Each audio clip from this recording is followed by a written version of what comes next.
Senator Holmes. To the bill. To the bill.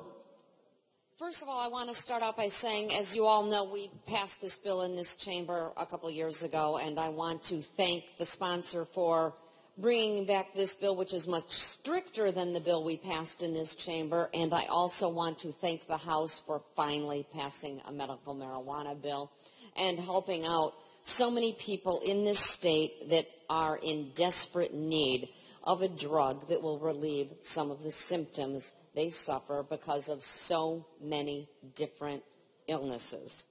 I don't think there's anybody in this chamber who's not aware of the fact that I have MS.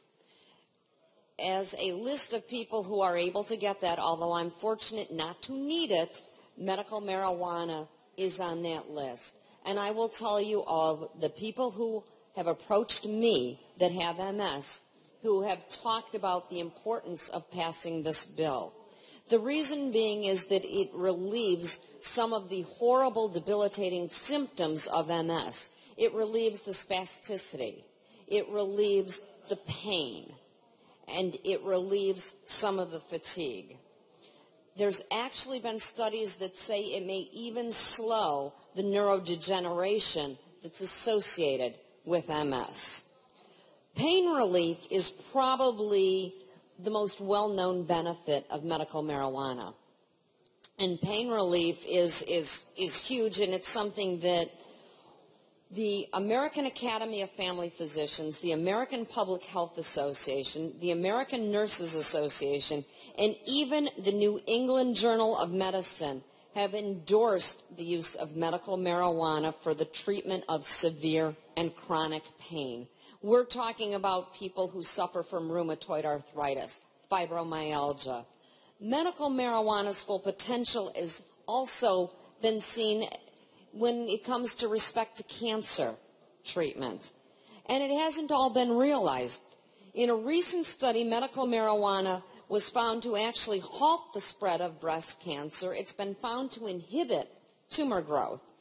In addition, we know it relieves some of the symptoms from chemotherapy that's used to treat cancer, the vomiting, the nausea, and as a huge plus, it can stimulate appetite, which will help these patients who are unable to eat and are losing weight. And if you have ever watched a friend or a loved one with cancer and you have watched them lose 50% of their body weight because they are so nauseous they can't eat, you cannot tell me that you would not do anything in your power to help them find something that can stimulate that appetite and have them able to eat, to get them through the treatment so they can finally beat the cancer that has made their life so difficult. But the current legal restrictions with the use of marijuana are actually preventing researchers from conducting the clinical trials that are necessary to even fully understand all the benefits medical marijuana can achieve. We've sat here in this chamber and talked about the gateway drugs and the horrible drugs and, oh my gosh, all the crisis that's going to happen and the number of people that are going to be abusing marijuana if we put medical marijuana as a list of another prescription drug that can be taken. I would say if we really want to eliminate any drug abuse, and we know that it's actually reached epidemic proportions in this country, the abuse of prescription drugs, then I think what we need to do is pull all the prescription drugs off the market.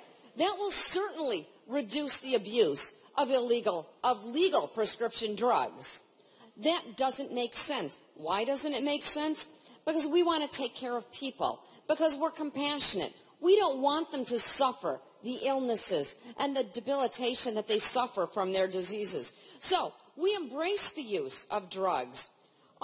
Let's talk about some of those that we use. Go into your medicine cabinet and you have the Vicodin for the last root canal you had.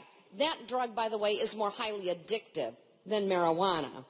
How about the Valium or the Xanax that's prescribed for those anxiety attacks? Talk about two very, very highly addictive drugs.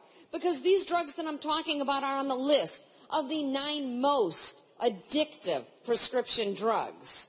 Also, how about that Ritalin you give your child with ADD? By the way, to every adult woman here who's Worried about being a little tired or wanting to lose a little weight? Pop that Ritalin. It'll do the trick for you.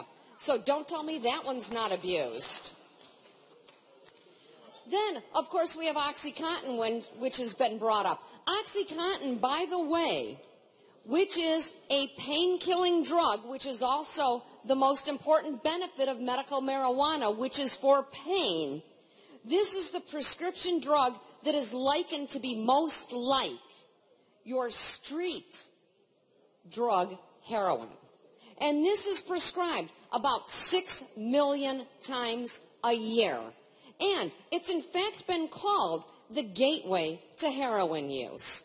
I think that is a much more dangerous drug than the medical marijuana we're talking about.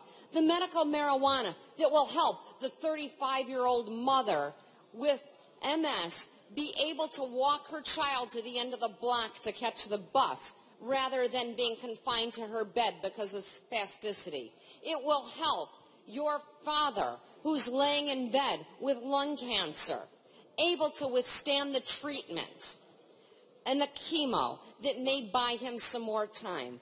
So if we don't look at the compassionate effect of medical marijuana and say, yes, it's finally passed in the House, this much more restrictive bill, this will ensure quality of life for people in Illinois who so desperately need it. I urge and I vote.